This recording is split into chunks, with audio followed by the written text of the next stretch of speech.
Welcome to Bridging Generations in Sales and Outreach. My name is Butch Nicholson. I'll be your host today. Uh, in my 45 years in sales, one thing that I found out for sure is that success equals genuine connections, whether those connections be with people, uh, places, ideas, and even different generations.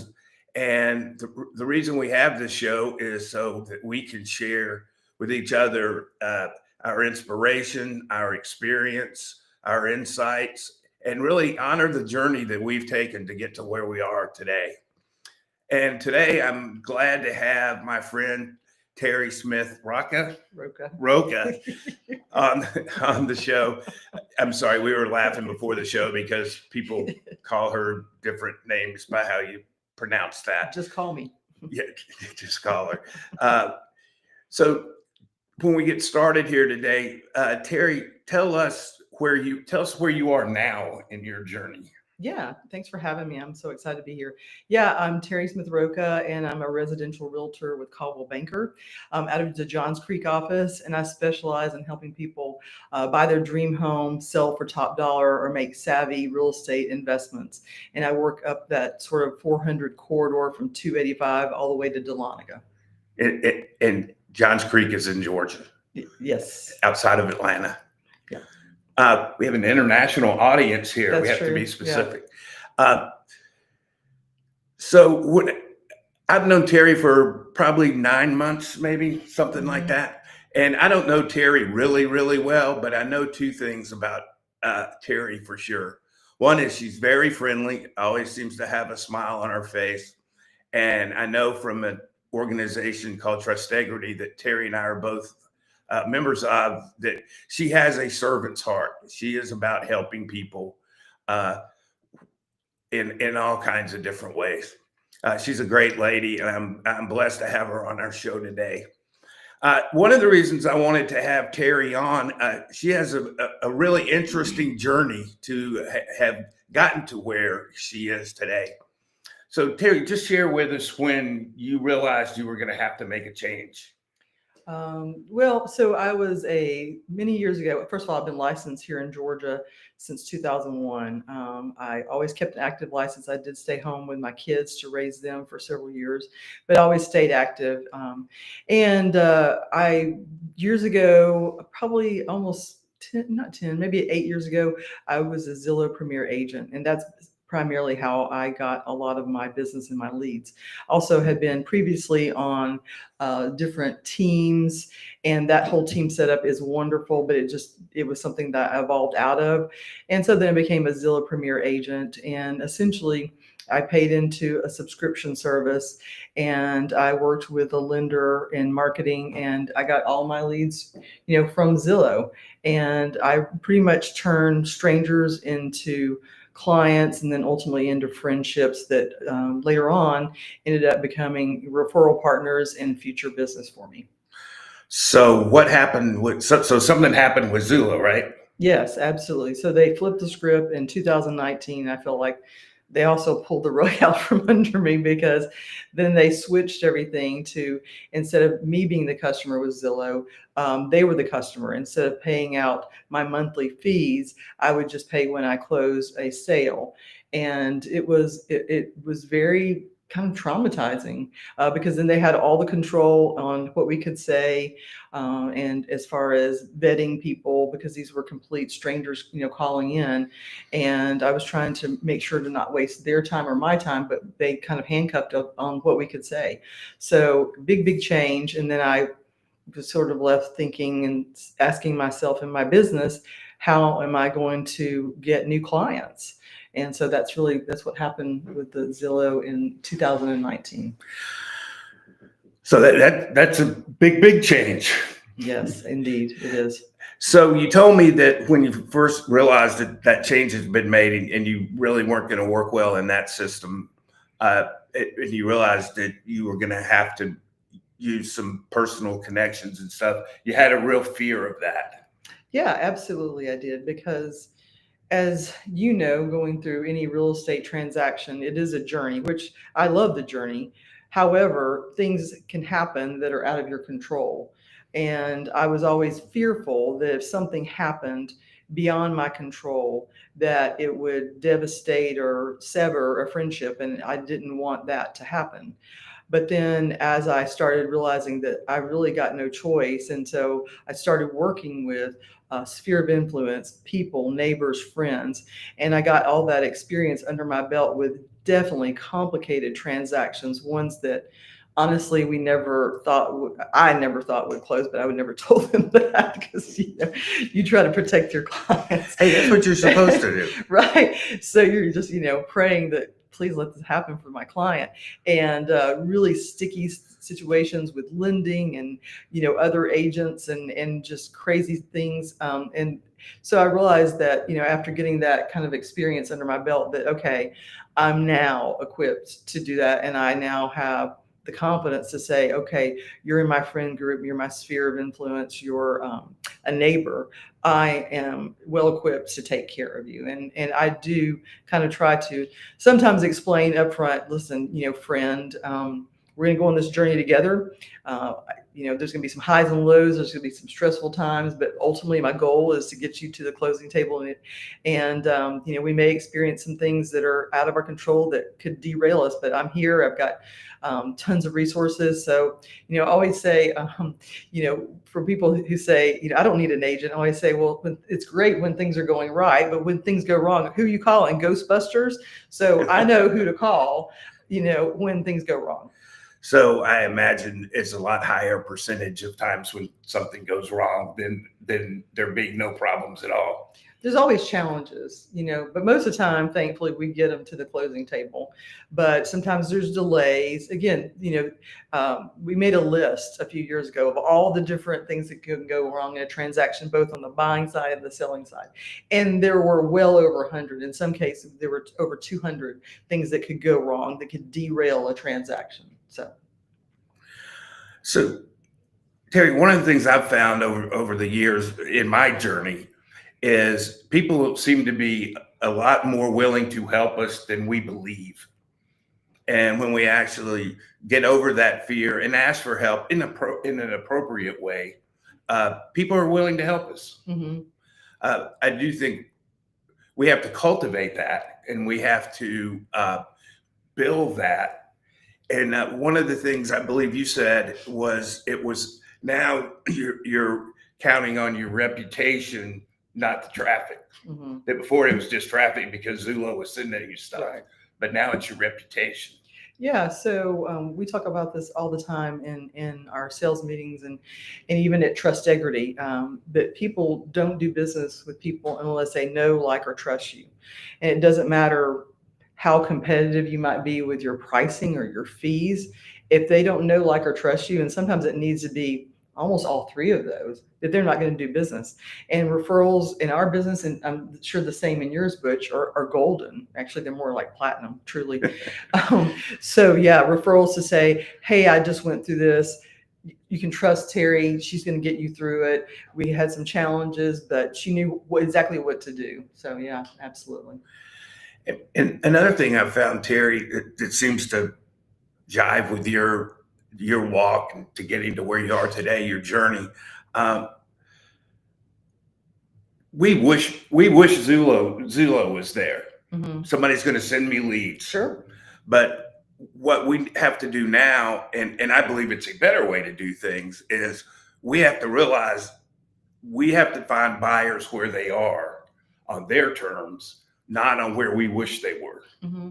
Yeah, so there used to be a sort of a thing, if you'll say, called iBuyers, and that made it, there's always real estate, there's always trends in business, trends in real estate, and we had iBuyers, and it was the whole thing with the Zillows and then all these different companies that were you could buy your leads and bring you buyers, and so they were trying to do things virtually, and that goes back to finding buyers where they are.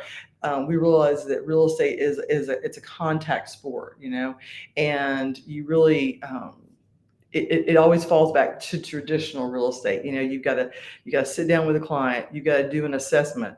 And even though when talking to a client, might know maybe something that might be a better fit for them. It really is about tailoring it to what they're looking for, what their needs are for right now, but then also educating them. Because I have, people now, clients that they've bought a house, but they've lived in it for 30 years. So they haven't sold a house in over 30 years. So you've got to go in, and I love this part, right? I love the part of educating a buyer or seller on, okay, this is what to expect next. This is the process. Please call me with any questions. I would rather answer the same question over and over than not have you be educated on the process. So we've never talked about this, so this is a new thing Throw it at for me to ask Terri. When somebody thinks their house is, and I'm going to just use an extreme example, but when somebody thinks their house is worth $1 million and it's worth 600,000, how do you mitigate that, or how do you handle that? Yeah. Or mediate that, I guess is a better way to say it. That's a fun one. Well, I start with a lot of statistics. I bring a lot of statistics in, but also it's about learning who your audience is, who you're sitting in front of. So if they're a numbers person, then you bring out all the stats that you can. We've got great tools through our local FMLS. We've got a great tool called the absorption analysis that tells you if you're in a buyer's market or a seller's market, so you can do things like that. You can also ask them what their timeline is. And if they just want to push the price and they don't need to hurry for a while, they can sit, okay. But you can also tell them this something called, I think it's the 3 outcomes. Either you're gonna sell your house, or you're gonna reduce your house, or you're not gonna sell your house. So like, which outcome do you want to be in, based on statistics of what's happening. And I always say the statistics are a snapshot of the market. So if I come and talk to you about listing your house, in the month of May, and you say, well, I've got to get some things done, check back with me in July. Well, we need to pull fresh stats, because no telling what's happened in the market, even in those few months. So it's a snapshot in time of what's happening right now. So I do that and just find out about their motivation, and also a little bit of a dive into their finances. The funny thing I always kind of chuckle at is real estate is such a personal journey.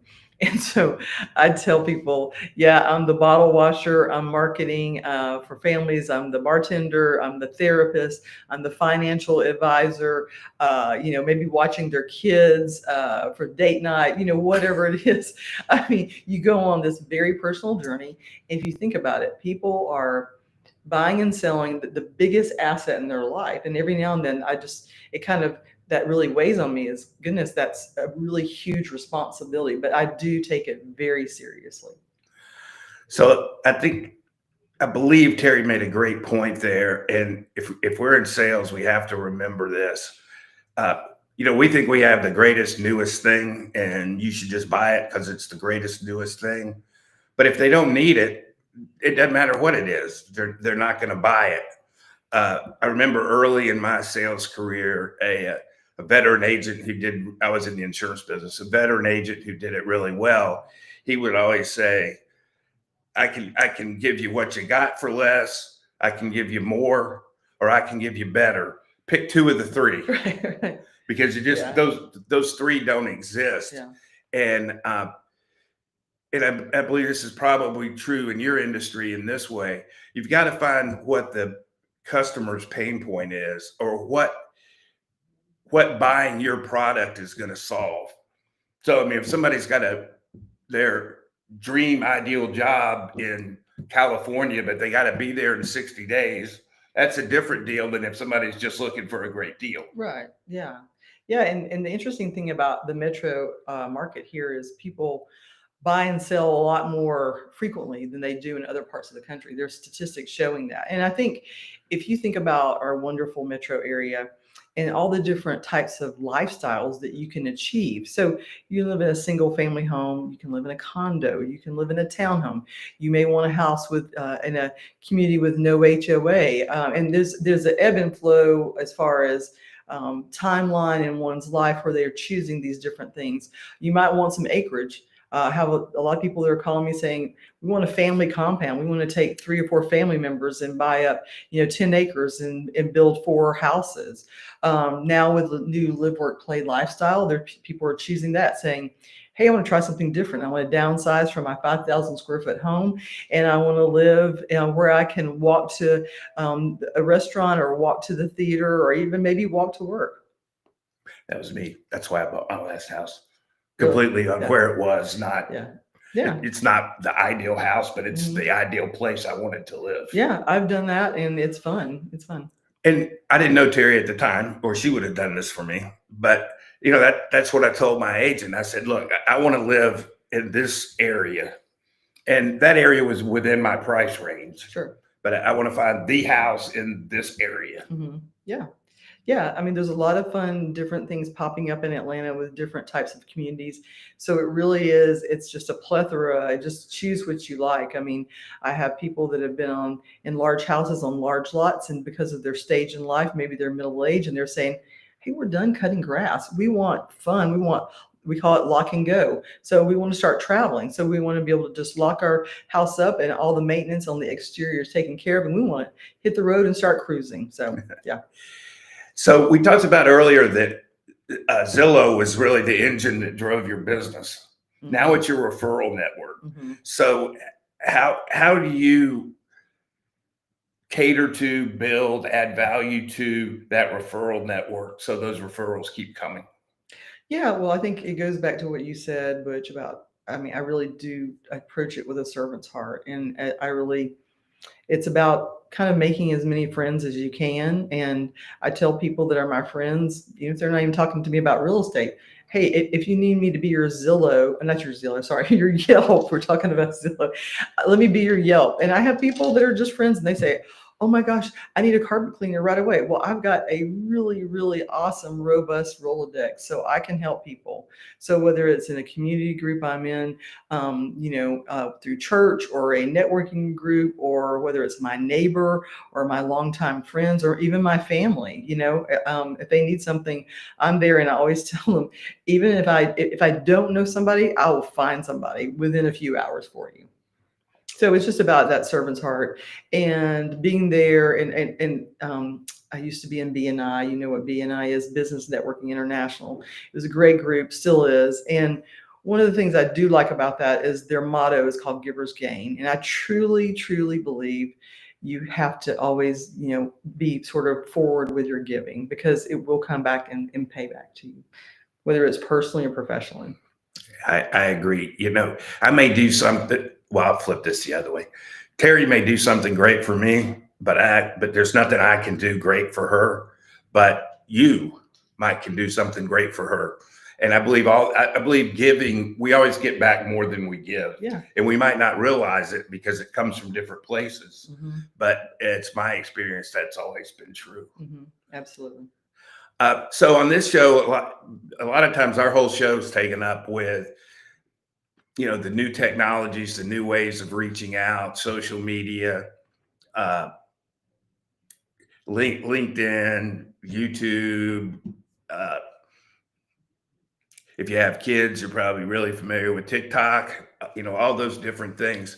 But Terri, you said that social media didn't really work for you, and you knew you were going to have to do it different. So speak into that a little bit. Yeah, so I do some social media, but if you're on my social media, it's going to be mostly professional.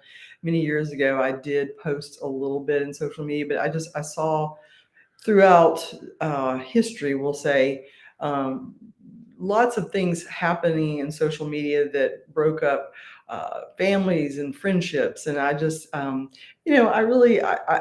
post professionally. I do see that it can be really useful. And I know there's a lot of agents that do that. In fact, I used to do YouTube videos, but I realized, and in fact, my broker said I should start doing them again.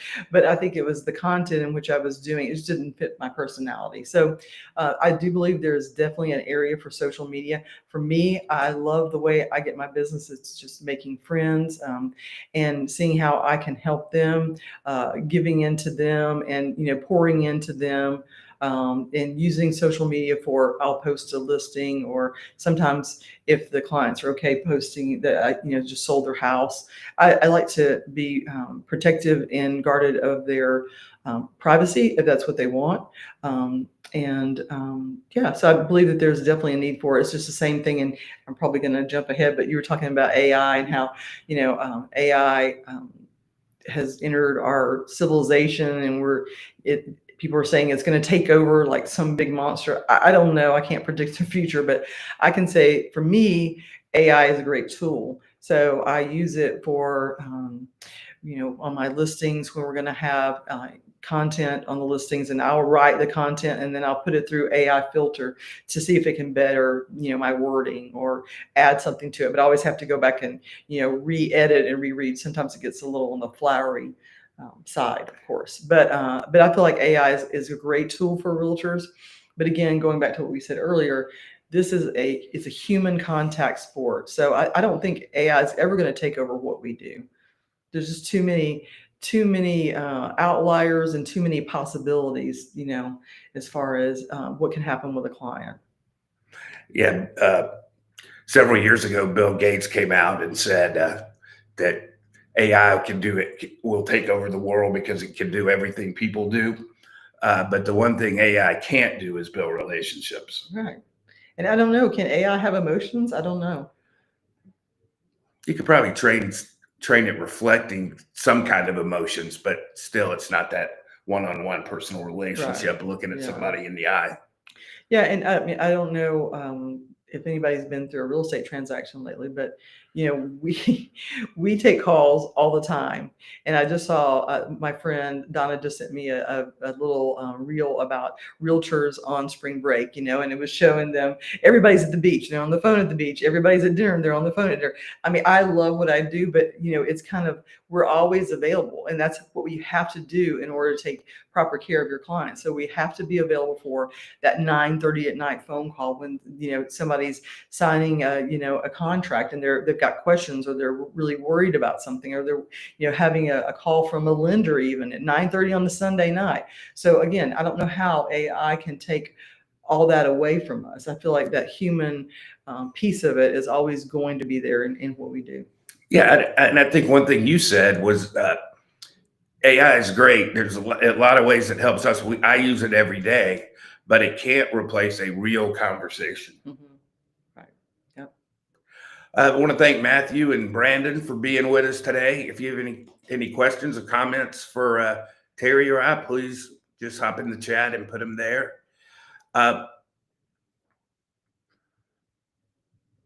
One of the social media quote unquote things I know you do is LinkedIn, and I believe that LinkedIn is the business social media place, and it can be treated that way.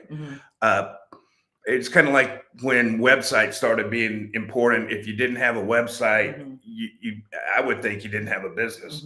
And I think you need to be on LinkedIn to have a business. Right. So I know you use LinkedIn. Yeah.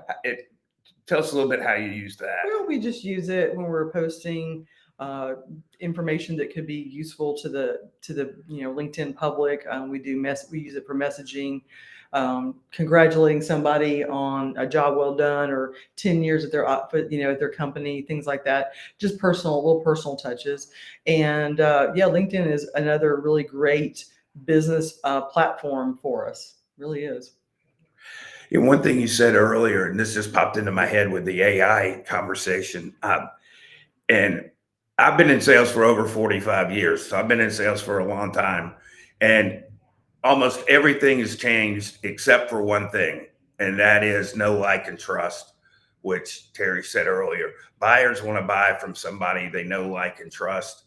And you could probably know somebody's AI, and you might even trust somebody's AI, but you're not going to know whether you like them or not. Right.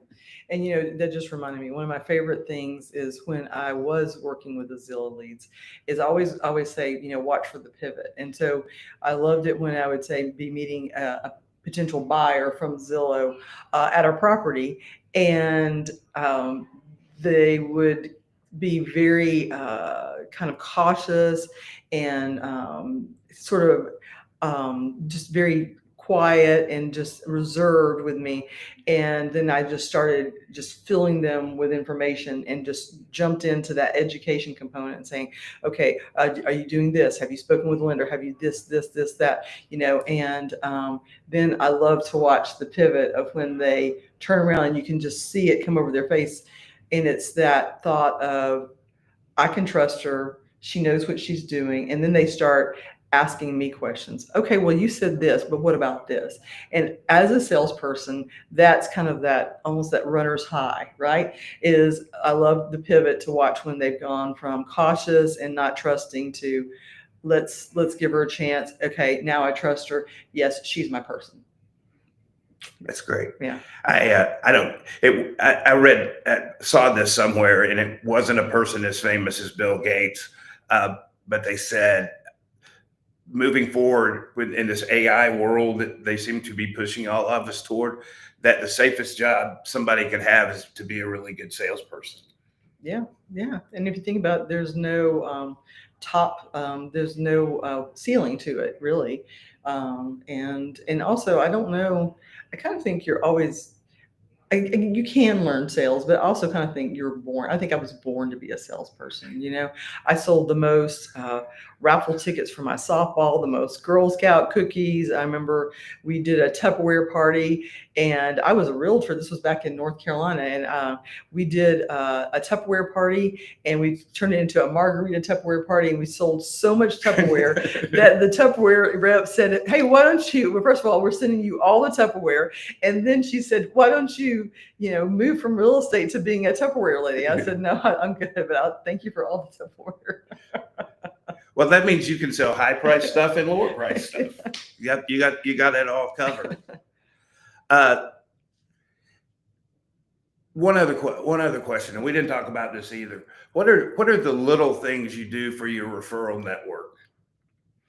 Well, one of the things I love to do for people that are, and who knows who's about to be my client. So they're my friend, but I don't even know they're maybe about to be my client. So we'll just call them all my friends.